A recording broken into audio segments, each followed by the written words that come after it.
తాకట్టులో ఉన్న బంగారాన్ని విడిపించి ఆ రోజు ఆన్లైన్ ధరకే కొంటుంది కొమ్మూరి గోల్డ్. చాలా సంతోషం. మహానాడులో మీ అందరిని చూసే అవకాశం కలిగింది. నాకు ఒక్కటి గుర్తుకొస్తుంది.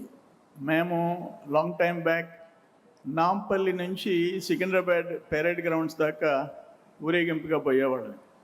తీగల కృష్ణారెడ్డి గారు గుర్రం ఎక్కిపోయేవాడు, మేము ఆ తోకానికి నడిచిపోయేవాళ్ళం. అవన్నీ గుర్తుండాయి. మహానాడులు ప్రతి మహానాడుకు హాజరైన సంఘటనలు గుర్తుండాయి. పెద్ద ఆయన ఎన్టీ రామారావు గారి గురించి ఆయన పుట్టినరోజు 1-2 విషయాలు.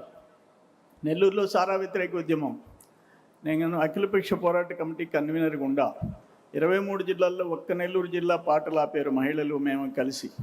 అప్పుడు పెద్ద ఆయన పోయి కలిసాం, బాబు గారిని కలిసాం. ఒక్కసారి నెల్లూరికి వచ్చి సభలో మాట్లాడమన్నాం. బిఆర్ కాలేజీలో బహిరంగ సభ. రావటం ఒకటే మాట చెప్పాడు, మేము అధికారంలోకి వచ్చిన వెంటనే సారా నిషేధం ఒక్కటే కాదు, సంపూర్ణ మద్యపానం నిషేధం చేసి పారేస్తాను అన్నాడు. దెబ్బతో కూడా 2 నెలల్లో సారా నిషేధం కాంగ్రెస్ ప్రభుత్వం నిషేధించిన సంఘటన అందరికీ గుర్తుంది. రెండవది ఒక్క ఇన్సిడెంట్, 94లో కాంగ్రెస్ గవర్నమెంట్ జీవీకే బీబీఐ 2200 ఎకరాలకి 35,000 ఎకరా కాంపెన్సేషన్ ఫిక్స్ చేశారు. అప్పుడు నేను 2 బస్సులు వేసుకొని రైతులను తీసుకెళ్ళా. పెద్ద ఆయన తిరిగిపోయి ఇట్లా అన్యాయం జరిగిందన్న. వెంటనే బాబు గారు finance and revenue minister and ఇంకో సెక్రటరీని పిలిచారు.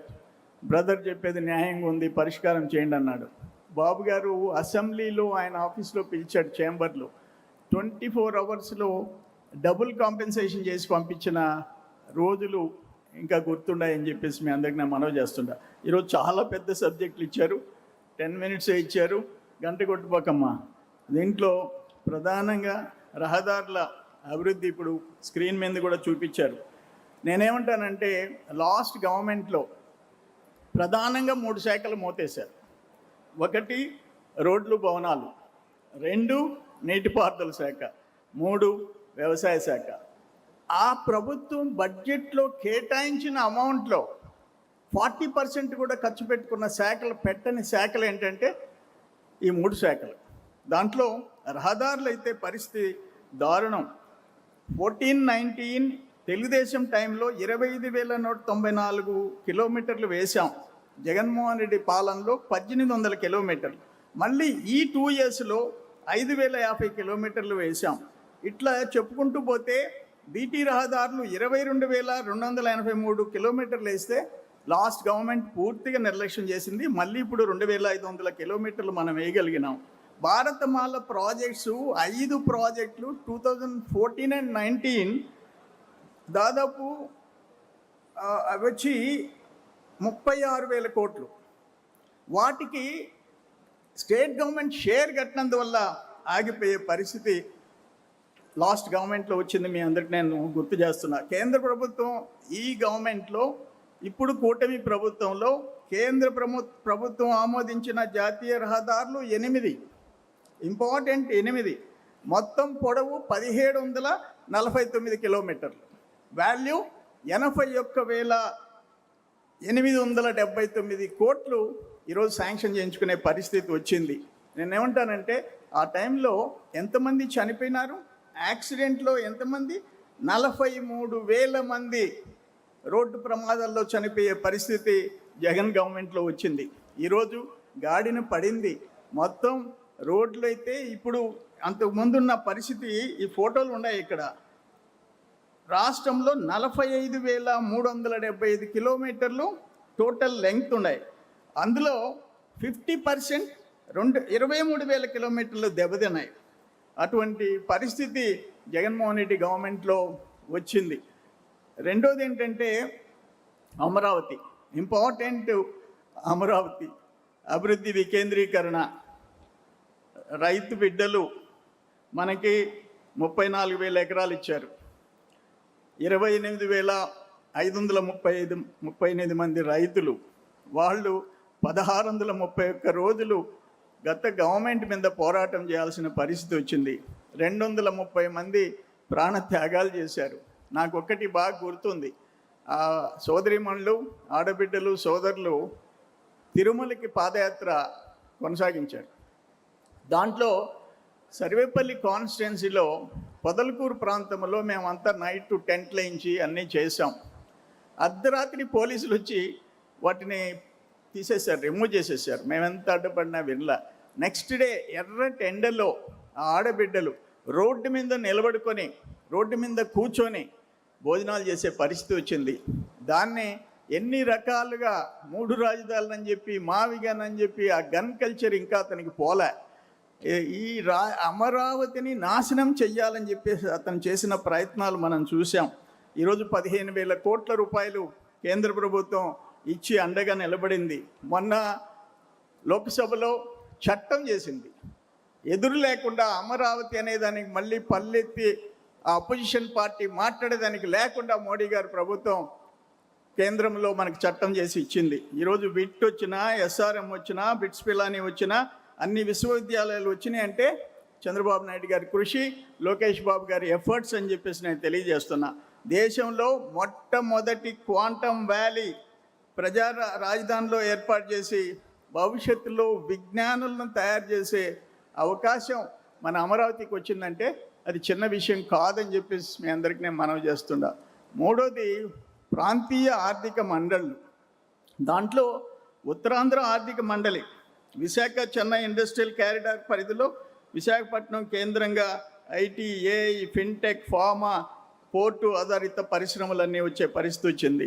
కోస్తాంధ్ర ఆర్థిక మండలిలో ఈ సేవారంగం, విద్య, ఆరోగ్యం, నాలెడ్జ్ ఎకానమీ ఇవన్నీ అమరావతికి 15,000 కోట్లు ఇవ్వటం, క్వాంటమ్ వ్యాలీ రావటం, ఇవన్నీ కోస్తాంధ్ర ఆర్థిక మండలికి అవకాశం వచ్చింది. రాయలసీమకి మనం ఎవరు ఊహించలే. రాయలసీమలో Bengaluru Chennai corridor, electronics, automobile, drone, defence ఇవన్నీ తయారీ రంగాలకు ప్రాధాన్యం.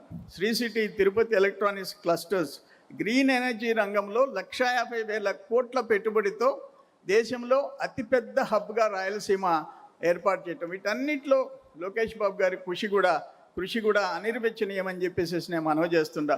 1,00,000 కోట్లతో ఉద్యానవన హబ్ ఏర్పాటు చేయాలని కేంద్ర రాష్ట్రాల పెట్టుబడి 60,000 కోట్లయితే ప్రైవేట్ సంస్థల పెట్టుబడి కేంద్ర రాష్ట్ర ప్రభుత్వాలు 40,000 అయితే ప్రైవేట్ సంస్థల పెట్టుబడి 60,000 కోట్లు.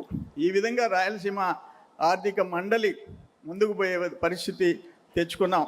ఈ కీలకమైన లక్ష్యాలు ఏంటంటే 29కి బాబు గారు ఒకటే చెప్పారు, 2029కి 20 లక్షల ఉద్యోగాలు కల్పన రావాలా, 3 ఆర్థిక మండలిలో సమతుల్య అభివృద్ధి ద్వారా, పెట్టుబడుల వికేంద్రీకరణ ద్వారా ప్రాంతీయ అసమానతలు తగ్గించుకోవాలని చెప్పి ఒక్కొక్క ప్రాంతం ఒక్కొక్క ఆర్థిక శక్తిగా పెరగాలని చెప్పేసి లక్ష్యంగా పెట్టుకున్నారు.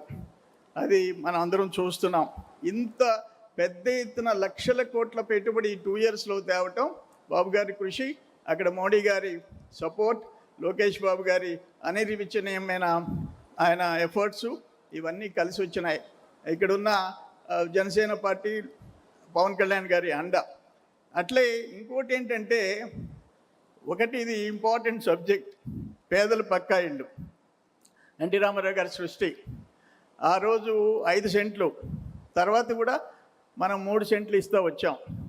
లాస్ట్ టైం ఆ గవర్నమెంట్ వచ్చింది. ఎంత దురదృష్టం అంటే 1 సెంట్ అర్బన్ ఏరియాలో, 1.5 సెంటు రూరల్ ఏరియాలో.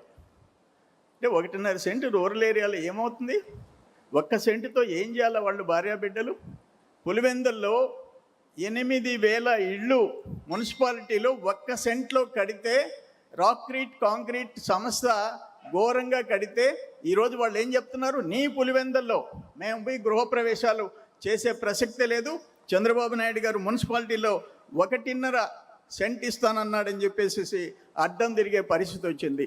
నువ్వు కానీ అదే రాక్రీట్ సంస్థ మీద యాక్షన్ తీసుకోలే, నువ్వే ఒప్పుకున్నావు ఆ రోజు.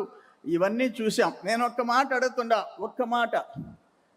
జగన్మోహన్ రెడ్డి కుటుంబ సభ్యులు 4, దాంట్లో ఎల్హంక 29 ఎకరాలు, పులివెందుల 3 ఎకరాలు, ఇడుపులపాయ 3 ఎకరాలు, లోటస్ పాండ్ 3 ఎకరాలు, తాడేపల్లి ఎకరా 40 ఎకరాలు, 4,000 సెంట్లు.